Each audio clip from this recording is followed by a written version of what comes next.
Hi, everyone. Thanks for joining us today for our webinar on security compliance, a crash course in SOC 2 with Drata. We are looking forward to getting started. So let's jump in. My name is Courtney, and I run product marketing at Intruder. I'm going to kick off the session today, just going through what we're going to cover, and then we'll get right into it. So for the first 15 minutes, we're going to talk about what is SOC 2 compliance and some of the intricacies there. And then we're going to move into a fireside chat where Pratik and Patrick talk us through some of the most commonly asked questions around SOC 2 compliance. And then we'll finish it off with a little Q&A.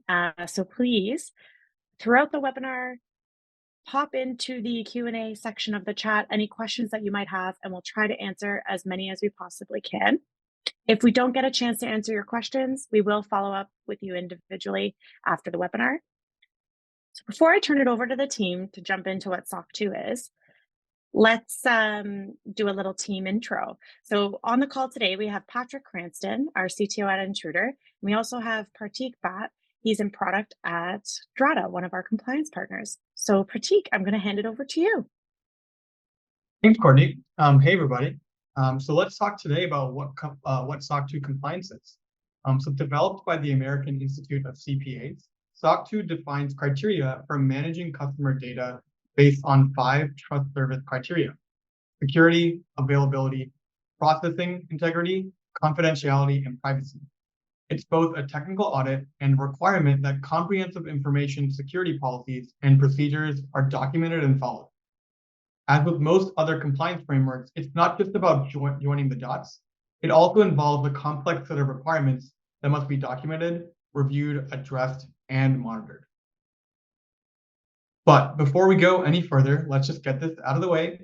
You can't pass or fail when it comes to SOC 2. It's a report or a monitored period on the design of your company's internal controls, either at a point in time or ongoing. SOC 2 is an attestation. It is not a certification. It is something you need to keep on doing and investing in. And the type of SOC 2 compliance that you choose to undergo for your business impacts the approach as well. So let's talk briefly about the difference between SOC 2 Type 1 and SOC 2 Type 2. So like I mentioned, there's 2 types. Type 1 evaluates your controls at a single point in time. The goal is to determine whether the internal security controls put in place to safeguard customer data are sufficient and designed correctly. And do they fulfill the required criteria?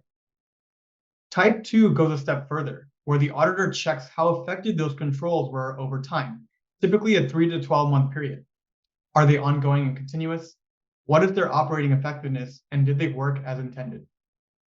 Both are intended to meet the needs of a broad range of users that need detailed information and assurance about the security at a service organization relevant to the 5 trust principles. But keep in mind, Type 2 audits are more expensive because they're a lot more detailed than Type 1, which makes the process of getting compliant and staying compliant much more important because you don't want to waste that audit cost. So why is this so important? Compliance with SOC 2 isn't mandatory. No industry requires a SOC 2 report, nor is compliance by SOC 2 required by law. That said, prospective and current customers and clients increasingly expect SOC 2 compliance from their suppliers and service providers, and having a SOC 2 report shows that you take your cybersecurity seriously. Ultimately, every SaaS business today handles or stores sensitive customer data, so SOC 2 compliance is a must. Now I'll pass it off to Patrick to talk about some of the reasons you should comply with SOC 2. Thanks, Pratik, and welcome everyone. Great that you've joined the webinar. Great to have you here. So yeah, as Pratik said, we've kind of established what SOC 2 is so far. So let's talk a bit more about why you want to get SOC 2 compliant. In fact, as Pratik said, we've got 7 reasons why you should do so. So the first reason is it just makes business sense because it forces you to do the right thing. So most of the SOC 2 controls actually make your company a lot more secure. You optimize your company's security processes and your security posture, for example, by assuring that your production database is being backed up regularly. That's definitely something that you'll thank your SOC 2 for if you ever have a data loss incident. The second reason is customer demand. Your customers expect you to protect their data from unauthorized access and theft. Complying with SOC 2 ensures you follow best practices when it comes to systems design, which will give your customers confidence that they can trust you with their data. I mean, you might even find that customers will refuse to do business with you unless you're SOC 2 compliant. The third reason is cost effectiveness. Okay, you might have gotten some quotes from auditors and compliance platforms and frameworks, and you think that's quite a lot of money and it could be quite expensive. Well, think again. In 2021, a single data breach cost businesses on average over $4 million. So compared to that, your SOC 2 journey will be pretty cheap. The fourth reason is competitive advantage. For many of the reasons that I've mentioned before, more and more companies are getting SOC 2 compliant. So if you're the one who's missing out, customers might be going for your competitors instead of you. And on the flip side, if you've got SOC 2 and your competitors haven't, that gives you an edge over your competitors. And then the fifth reason is building trust. So a SOC 2 report shows your customers and suppliers that you take security and compliance seriously. It can be a vital part when securing new business, and some customers might even accept your SOC 2 report rather than asking you to fill out custom compliance questionnaires, which is always a bonus. The sixth reason is regulatory compliance. So there's actually quite a lot of overlap between SOC 2 and other compliance frameworks, such as HIPAA and ISO 27001. So once you have your SOC 2 in place and all those controls passing, it can speed up your ongoing and future compliance efforts. And then the final reason, number 7, is value. So that SOC 2 report that you've worked so hard on can really provide you some really valuable insights into your risk and security posture. It helps you keep on top of your vendor management to make sure you know who you're working with and what their policies look like as well. It ensures your internal controls are up to scratch. It provides regulatory oversight and much more. So let's follow that on with talking a bit about how we actually become SOC 2 compliant. So a SOC 2 audit requires you to meet specific criteria. And those criteria, they're also called trust principles. You can find all the details about this on the AICPA website if you're really interested. But in a nutshell, these trust principles are, as you can see on the screen there, the first one's security, which basically just means you're protecting your systems and data against unauthorized access and disclosure of information. The second one's availability. Your systems and any information they provide can be relied on by the users for operation and use. The third one is processing integrity, which basically just means that you're ensuring all your processes function according to their design and that system processing is complete, accurate, and timely. The fourth one is confidentiality, which basically just means that confidential information is protected. And then the final one, the fifth one, is privacy, which again basically just means personal information is safeguarded against unauthorized access and use. And we've got these 5 trust principles, but and we found this out at Intruder during our SOC 2 journey, which we've been on for the last almost 2 years now. You don't have to meet all these 5 trust principles and work towards all the controls in all the trust principles. Basically, what you do is you focus on the principles that are most relevant for your business. So, for example, for us, Intruder, but also for many of the biggest players in the industry, such as Google or Cloudflare, we focused on security, availability, and confidentiality, and made sure that we worked towards completing all the controls under those 3 trust principles, and that was fine for us and others as well. So you can see that there's no singular formula for SOC 2 compliance. Each report is really tailored to the specific needs of your organization. And there's various tools and platforms that can help you automate, streamline, and speed up the auditing process. And we're going to dive into that in the next section of the webinar. What a great overview of SOC 2, guys. Thanks so much. We're now going to move into the fireside chat portion of the webinar where Pratik and Patrick are going to answer some of the commonly asked questions about SOC 2 and compliance more broadly. So Pratik, let's start with you. When in a business lifecycle should you consider being SOC 2 compliant? That's a great question. We hear this a lot from our customers, actually. So I want to make one really clear distinction is that security and compliance are not one and the same. So you can simultaneously be compliant and also not secure. The compliance is the minimum and should be the byproduct of good security. And really the goal should be to have a culture of security because that lays the foundation for continuous improvement. To answer your question more directly, in our opinion, it's really best to get started on both security and compliance as early as possible. It gets a lot more difficult to kind of retroactively implement, secure and compliant measures when you're already, a larger organization. So we really recommend taking security and compliance as a priority from the very start, so that when it does become a continual and complex process, you're still best equipped and prepared to take that on. That makes a lot of sense. So it can scale with you as your business grows. Diving into sort of a really specific question here, how long can this process take? Yeah, definitely. I think it really depends on your organization as well as the type you're looking to achieve. Like I mentioned before, type 1 is point in time, so that may be a little bit easier to set up. Type 2 is typically 3 to 12 months. So that's a lot more of an intensive process.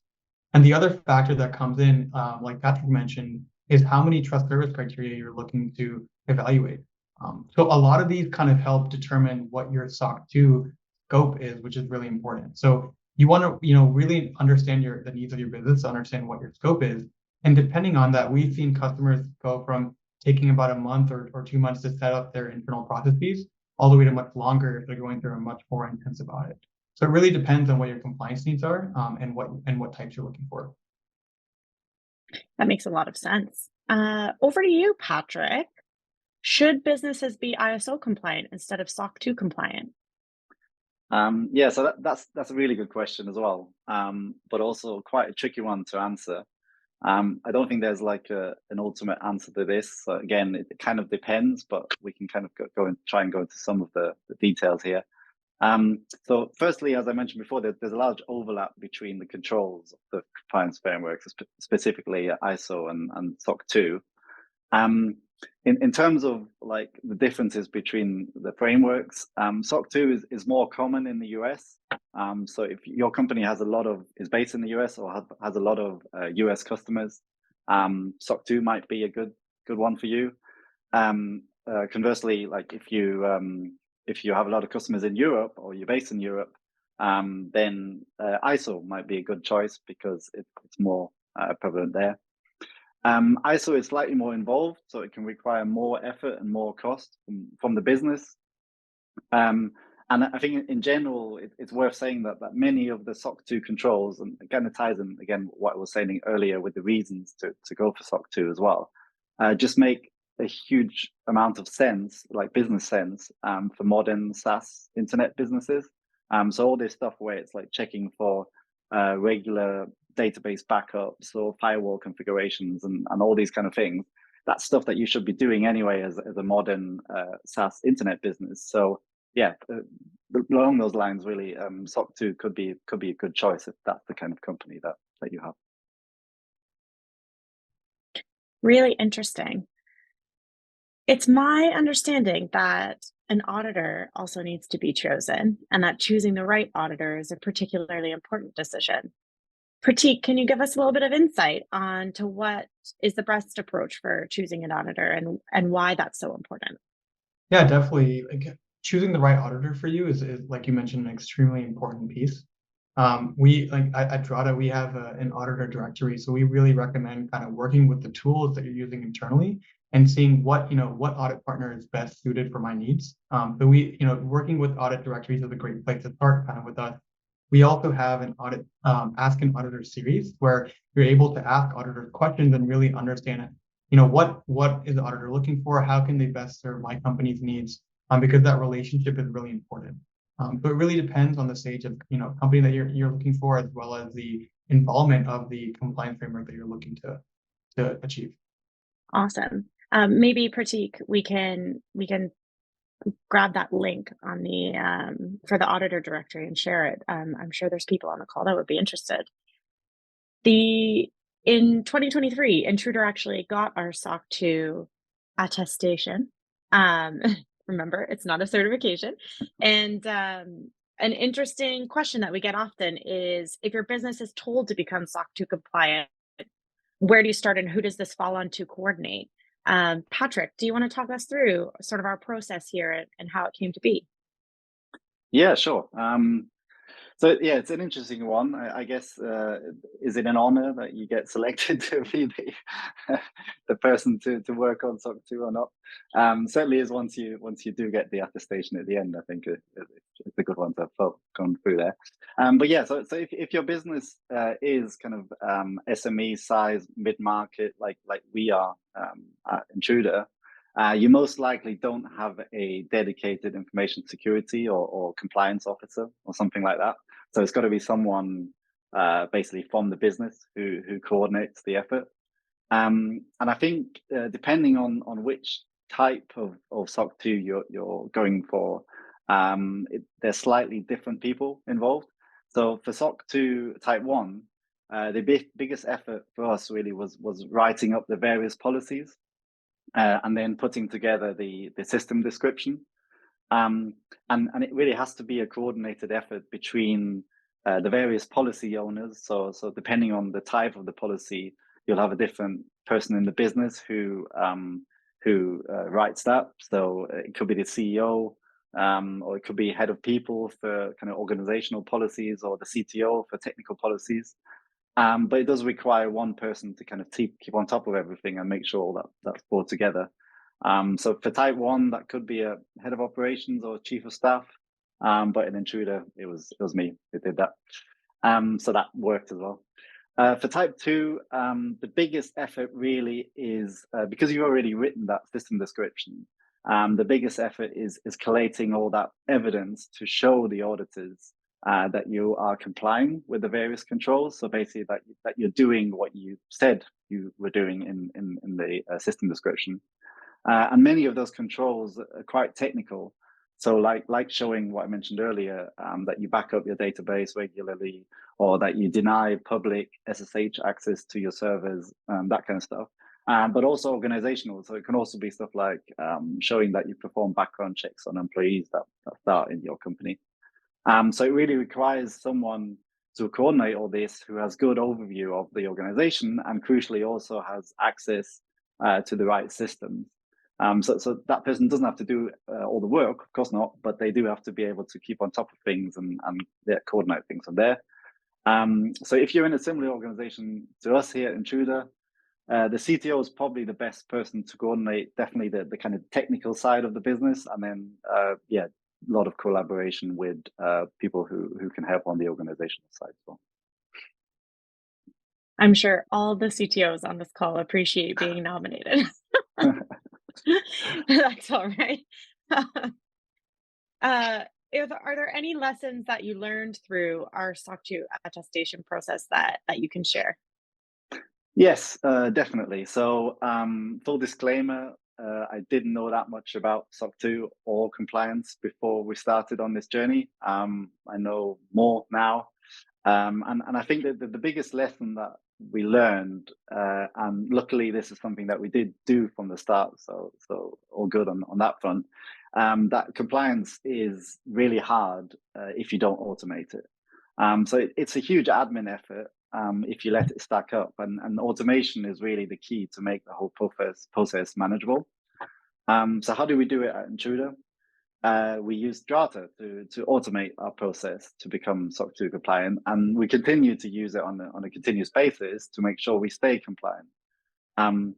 So the nice thing about a platform like Drata is that you can use the integrations to automatically pull evidence from, for example, cloud providers, which reduces the amount of manual evidence that you have to collect using screenshots. The integrations just pull the evidence continuously, so you literally just like connect those connectors once, then you forget about it, which is really awesome. And it'll tell you if there's any problems, if the connector ever loses access to your cloud environment or something like that. And then for manual evidence, a tool like Drata, there are obviously others available, but yeah, we use Drata and it was great for us. A tool like that is also really helpful because when you upload evidence such as a screenshot, so in places where you can't automate the process using a connector, you still have to take a screenshot of your configuration, for instance, upload it then to the tool.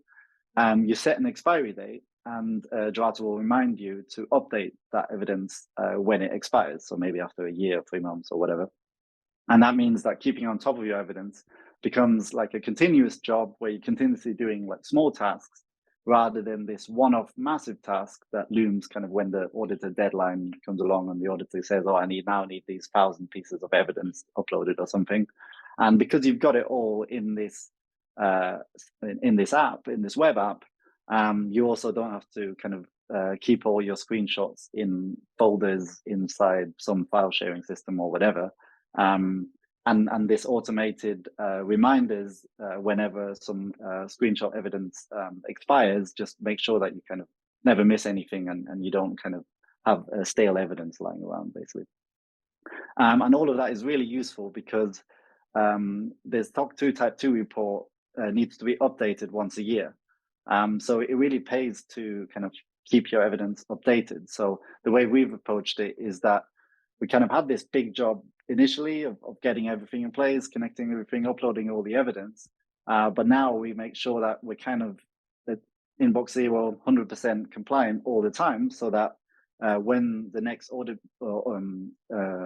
period comes along, it's not really a big deal because basically the auditor just logs into our Drata account and sees that basically we've been compliant all the time, and the next SOC 2 Type 2 report should be a formality, really, basically.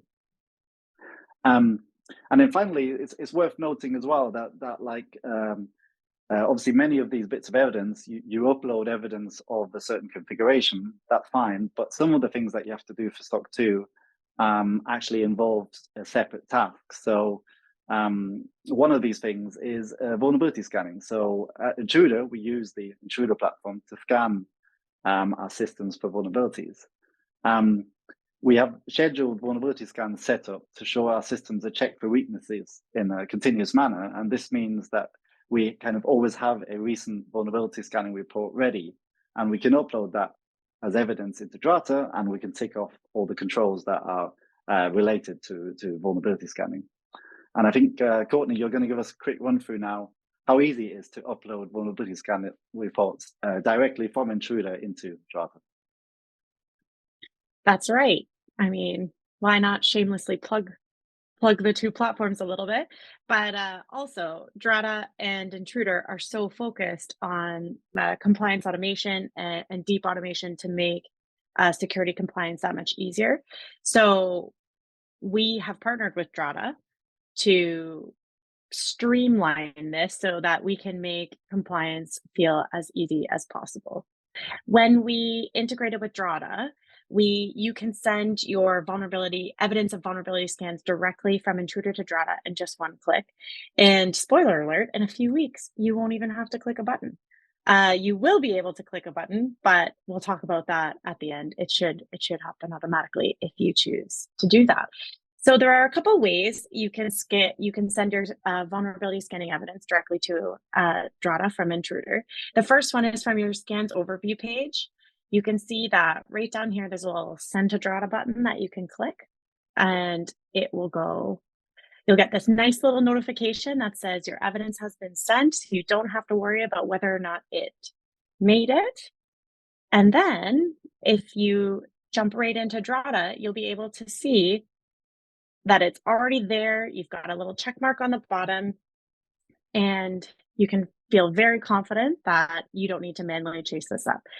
We've had a lot of positive feedback on this feature because it just means that you can set it and forget it and not be worried about chasing up your scan evidence. You can also scan evidence directly from your scan details page with this nice little send a Drata button at the top, making it so much easier. Now, as I said, in a couple of weeks, we are releasing an update to this integration. That means you'll no longer have to click the scan details button. What you'll be able to do is when you set up a scheduled scan, you'll be able to check a setting that says send this vulnerability scanning evidence directly into Drata, and then you actually won't have to go in and press a button. Now, should you choose to scan a one-off, send a one-off scan result, etc., you'll be able to do that, but it will even make it more automated so that you can worry even less. Now, that's a little bit hot off the press. We haven't announced that yet, but thought if we're talking about it anyways, we might as well share that little secret with you. Now, we're going to move right into the Q&A. We've had a lot of questions. Patrick, I'm going to start with one for you. What do you need vulnerability scanning and penetration testing for SOC 2 compliance? Yeah, another great question. I think it's widely recognized that you can't stay secure if vulnerabilities are left for hackers to find and exploit. And three of the SOC 2 criteria, confidentiality, privacy, and security, they all have controls that ask you to monitor your systems for weaknesses.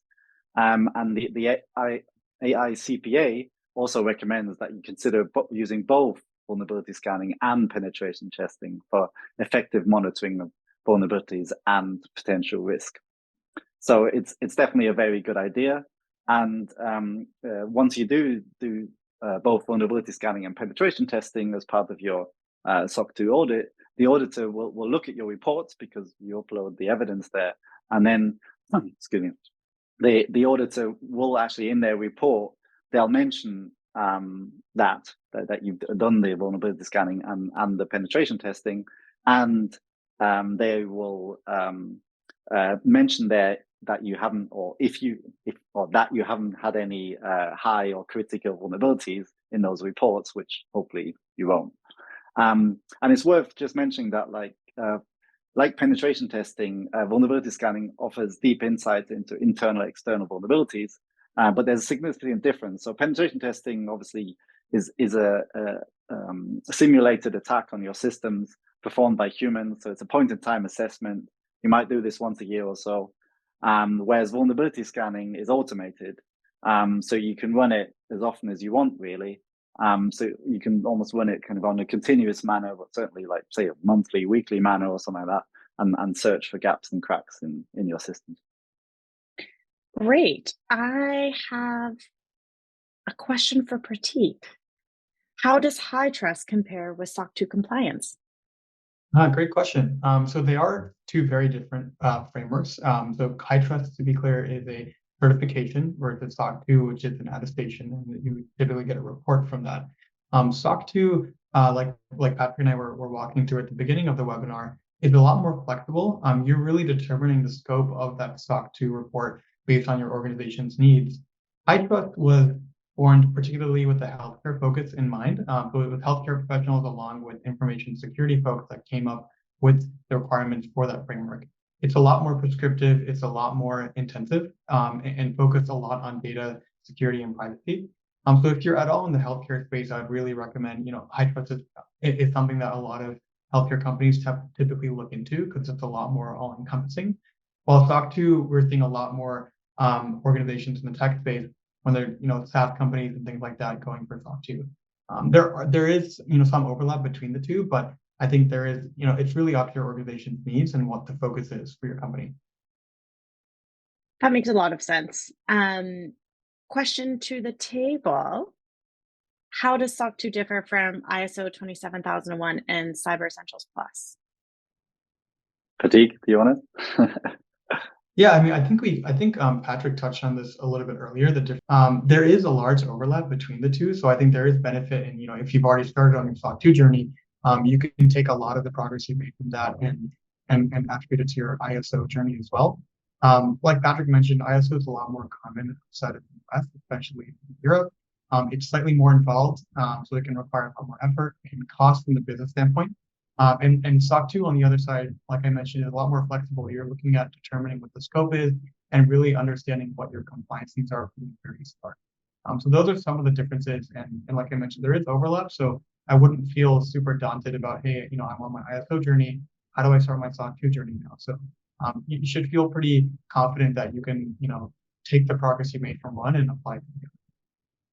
Yeah, and just to add to that, I think with Cyber Essentials, one thing worth keeping in mind there is that it's quite UK specific Cyber Essentials. So if you're based in the UK and many of your customers are in the UK, they might well require you to go through Cyber Essentials.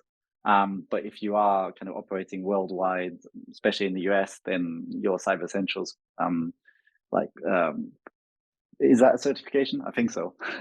But like being Cyber Essentials compliant will not give you that much kudos, I think, with American customers. It's really interesting how they all have very specific niches, and even from like a geography perspective, that so many considerations if you're an international company. Yeah. Last definitely. question. Should a new organization prioritize a SOC 2 review focusing on security before considering the other optional trust service criteria? Yes, I might start with that one if that's okay, and then you can always add, Dig. So I think it's one of these tricky questions because it all depends, which is not a great answer, but it does depend. So obviously security is kind of I guess one of the most important things, because by focusing on security, you're making sure, as we said earlier, that your systems and your data is protected against unauthorized access and disclosure. So if your biggest concern is a hacker coming in and stealing your data, then you want to make sure that you're complying with the controls that kind of show that you're doing your best to prevent that from happening. So it's definitely a great start. I would argue that from our experience, you might as well do more than one, because kind of the initial effort is pretty big to get everything started. So as I said, you probably want to use a framework like Drata, because otherwise the admin is just hellish.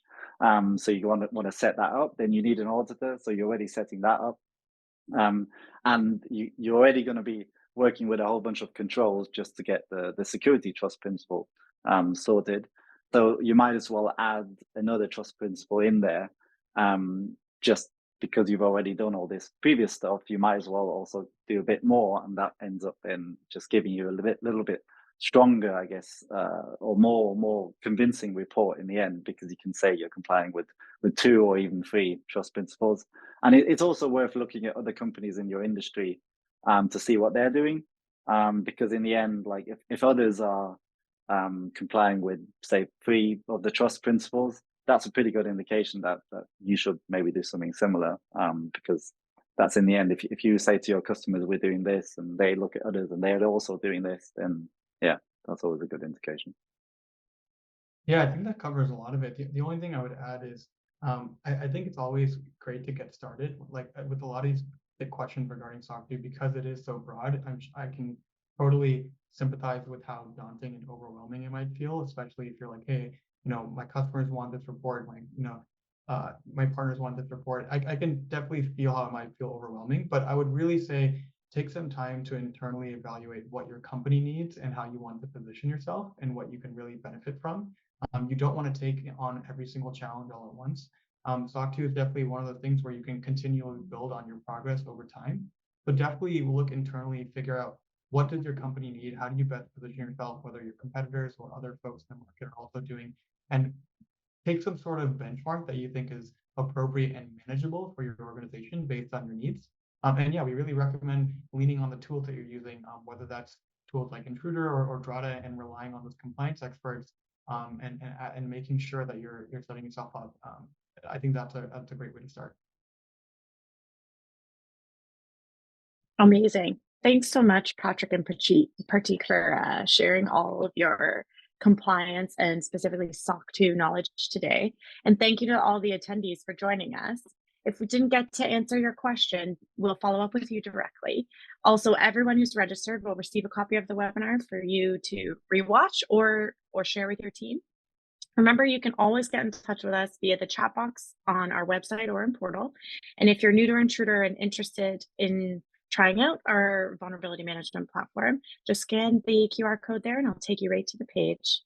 You can also reach out to Pratik directly to learn more about Drata and how it can help you streamline your compliance journey. Thanks so much for attending our webinar today, and we hope to see you all soon.